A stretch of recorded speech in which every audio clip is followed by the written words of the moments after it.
Hi hello ಎಲ್ರಿಗೂ ನಮಸ್ಕಾರ.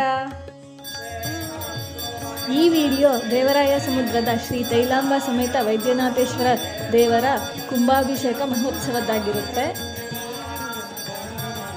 ಈ ಕುಂಭಾಭಿಷೇಕ ಅಂದರೆ ಏನು, ಹೇಗೆ ಮಾಡ್ತಾರೆ, ಏಕೆ ಮಾಡ್ತಾರೆ ಅಂತ ತಿಳ್ಕೋಬೇಕು ಅಂದರೆ ಈ ವಿಡಿಯೋನ ಪೂರ್ತಿಯಾಗಿ ನೋಡಿ.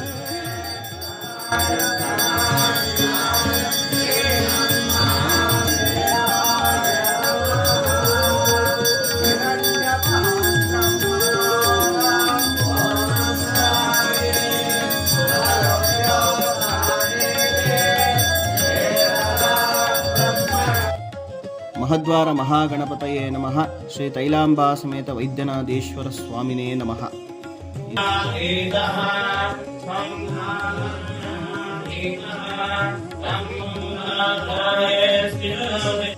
ಕುಂಭಾಭಿಷೇಕ ಅಂದರೆ ಏನು? ಆಡು ಭಾಷೆಯಲ್ಲಿ ಕುಂಭಾಭಿಷೇಕ ಆಗಿರುತ್ತದೆ. ಇದನ್ನು ಸೋಮಸೂತ್ರ ಮಹೋತ್ಸವ ಅಂತ ಕರೀತಾರೆ. ಸೋಮಸೂತ್ರ ಅಂದರೆ ಸೋಮ ಅಂದರೆ ಈಶ್ವರ, ಸೂತ್ರ ಅಂದರೆ ನೀರು ಹೋಗುವಂಥ ದಾರಿಯನ್ನು ಬಂದ್ ಮಾಡಿ ದೇವರನ್ನು ನೀರಿನಲ್ಲಿ ಮುಳುಗಿಸುವುದನ್ನು ಸೋಮಸೂತ್ರ ಅಂತ ಹೇಳ್ತಾರೆ. ಕುಂಭಾಭಿಷೇಕ ಅಂತ ಏನಕ್ಕೆ ಆಡು ಭಾಷೆಯಲ್ಲಿ ಬಂತು ಅಂದರೆ, ಕುಂಭಗಳು ಅಂದರೆ ಕಲಶಗಳಿಂದ ತಗೊಂಬಂದು ನೀರನ್ನು ತುಂಬಿಸುವುದರಿಂದ ಕುಂಭಾಭಿಷೇಕ ಅನ್ನುವಂಥ ಮಾತನ್ನು ಮಾಡ್ತಾರೆ. ಇದನ್ನು ಯಾಕೆ ಮಾಡಬೇಕು ಅಂದರೆ ಮಳೆ ಬೆಳೆ ಚೆನ್ನಾಗಾಗಬೇಕು ಅನ್ನೋ ಕಾರಣಕ್ಕೋಸ್ಕರ ಮಾಡ್ತಾರೆ.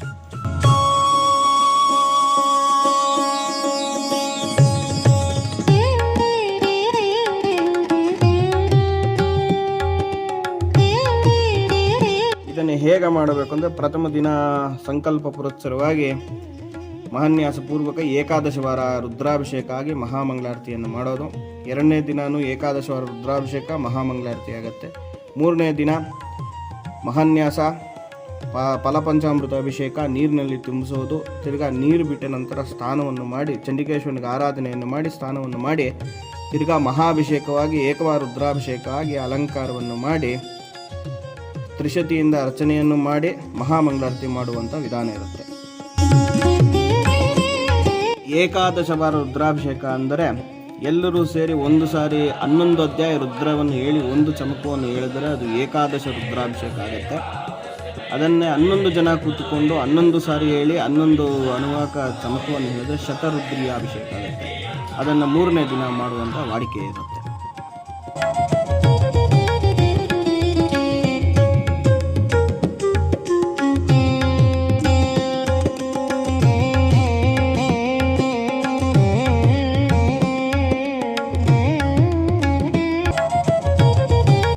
ಇದನ್ನು ಯಾವಾಗ ಮಾಡಬೇಕು?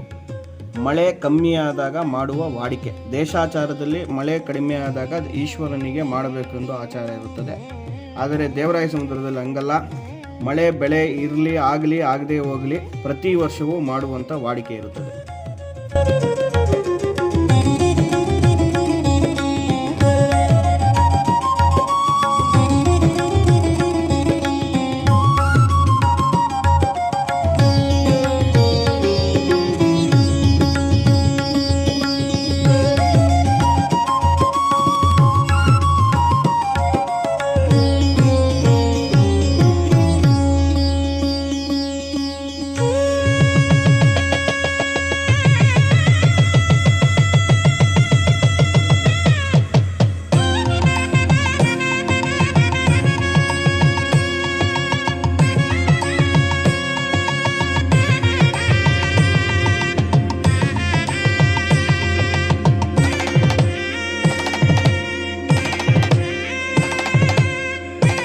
ದಿನ ಕಾರ್ಯಕ್ರಮ ಬೆಳಗ್ಗೆ ಮಹಾನ್ಯಾಸ ಸಂಕಲ್ಪ ಪುರಸ್ಸರವಾಗಿ ಮಹಾನ್ಯಾಸ ಪೂರ್ವಕವಾಗಿ ಫಲಪಂಚಾಮೃತ ಅಭಿಷೇಕ.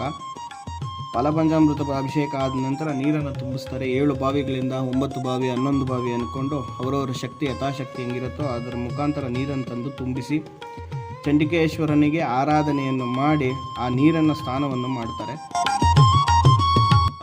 ಇಲ್ಲಿ ಈಶ್ವರ ವೈದ್ಯನಾಥೇಶ್ವರ ಆಗಿರೋದ್ರಿಂದ ಆ ನೀರಲ್ಲಿ ಸ್ನಾನ ಮಾಡಿದ್ರೆ ಸರ್ವ ರೋಗಗಳು ವಿಮುಕ್ತಿಯಾಗುತ್ತೆ ಅಂತ ಒಂದು ನಂಬಿಕೆ.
ಮಹಾಭಿಷೇಕವಾಗುತ್ತೆ.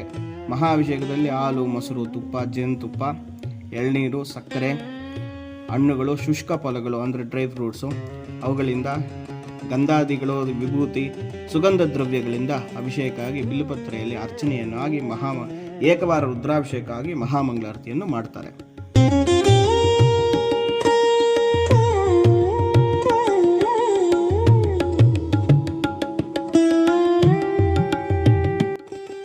ಇದರಿಂದ ಮಾಡುವುದರಿಂದ ಮನಸ್ಸಿಗೆ ನೆಮ್ಮದಿ, ಒಳ್ಳೆ ಮಳೆ ಬೆಳೆ ಆಗಿ ಎಲ್ಲರೂ ಸಂತೋಷದಿಂದ ಇರ್ತಾರೆ ಅನ್ನೋ ಕಾರಣಕ್ಕೋಸ್ಕರ ಪ್ರತಿ ವರ್ಷವೂ ಮಾಡುವ ವಾಡಿಕೆ ಇರುತ್ತೆ.